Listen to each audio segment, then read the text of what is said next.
Well, I managed to grab straight off the stage Jay Walker-Smith before he heads off on a plane to San Francisco. Thanks very much indeed for joining us. Yeah. Chief Knowledge Officer for Brand and Marketing for Kantar Consulting. Finding growth in uncomfortable places. That was the premise of your stream commerce talk. Right.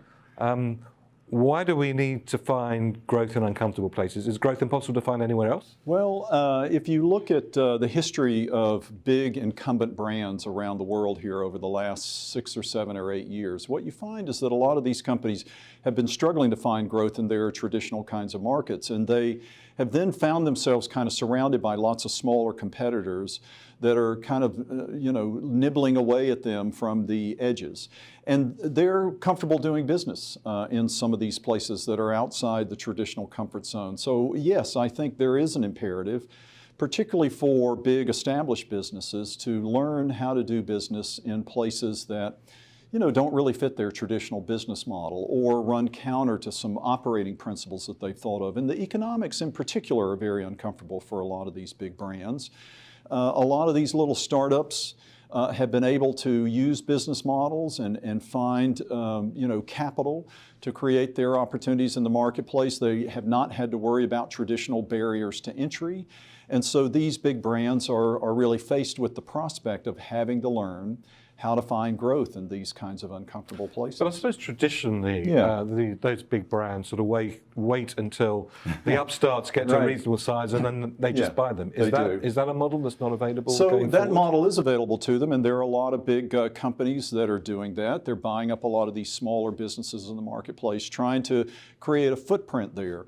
But part of the challenge these days is the changing consumer as well. So consumers are looking for a different kind of connection with brands. So it's not necessarily a connection with the big brands of the past. Having that big umbrella over some of these smaller brands doesn't bring the kind of value or the kind of trust that it used to deliver in the marketplace.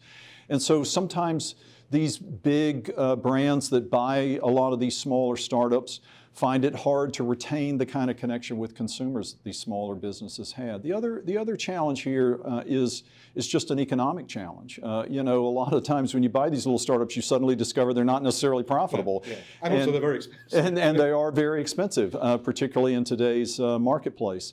So just figuring out how to scale these businesses in ways that can create, a profitable opportunity is a challenge as well. So having looked at those as you have done,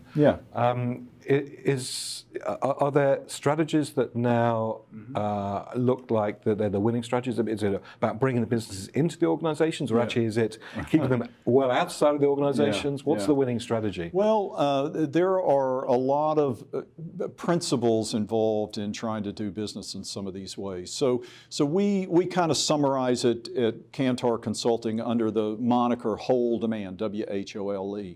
So we refer to it as a wide-angle lens. So you've got to have a bigger view than just kind of the narrow view of your category in order to really understand how your brands compete and where you'll find opportunities.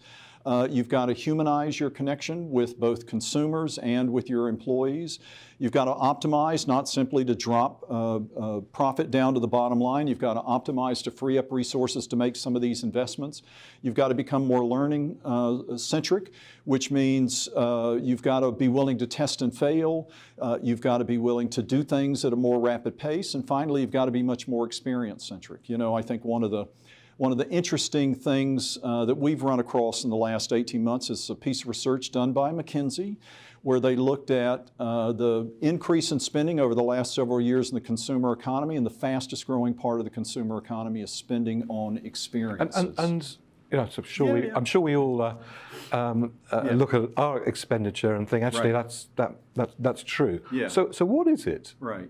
Why are we choosing experiences now? Well, because experiences have been around for a long time. Yeah, there's nothing new about the idea of experiences, and so we freely admit that there is something very traditional about thinking about experiences, and yet at the same time, that seems to be more and more what consumers want out of the marketplace. Not just a traditional good or traditional service, they want some kind of experience that comes with it. And sometimes this experience is simply nothing more than a more seamless way to transact in the marketplace. And so Amazon has done a great job of just taking out a lot of the annoyances and a lot of the irritants in the shopping process. And in doing so, they delivered an experience. You know, it's an experience based on efficiency, whereas a lot of companies are sort of doing the other end of experiences and trying to create more immersive engagement in the marketplace. Heineken is a great example of that. They have a campaign running in Nigeria right now that's tied to their bottles. They have 192 different labels for each of the countries in which they're available for sale. They've partnered with Shazam. You open the Shazam app, you scan one of the labels, and it plays a little video that is about that particular country. So, you know, it's just a small thing, but it is an experiential thing in a type of product that is traditionally all about marketing a good. And those are the things that consumers want more and more. Now, you spend a lot of time looking at the future. Are you very optimistic about what the future is going to bring, or are you pessimistic? Well, I guess it depends on whether you're asking me about politics or commerce. I'm very optimistic about commerce, and I am optimistic about commerce for a couple of reasons. First, consumers continue to rally forward in the marketplace. As we like to summarize it, we say the new consumer mindset is live large, carry little. Consumers have not downsized, they've not pulled in, they continue want to live big lives. But what they don't want is all the baggage that used to come with it. So if you just look at consumers, you see people who want more and more value from the marketplace. And then I think technology is going to deliver a lot more to the marketplace and create many more opportunities for us to do things. Augmented reality, virtual reality, AI, the power of algorithms to create what we refer to as the algorithmically enabled consumer. You know, I can make smarter decisions, faster decisions. In fact, in a lot of cases, I don't even have to make the decisions. And so all of those things I think are going to open up new vistas for things we can do in the marketplace. And so I'm very optimistic about that. But politics, I don't know. Well, you're speaking to a Brit who's in the process of a disastrous Brexit, so yeah, we have sympathy. Yeah, exactly. Yeah. Well, it's always a pleasure. I always learn an amazing amount talking to you. Jay Walker-Smith, thank you very much indeed for joining us. Thank you. Very glad to be here.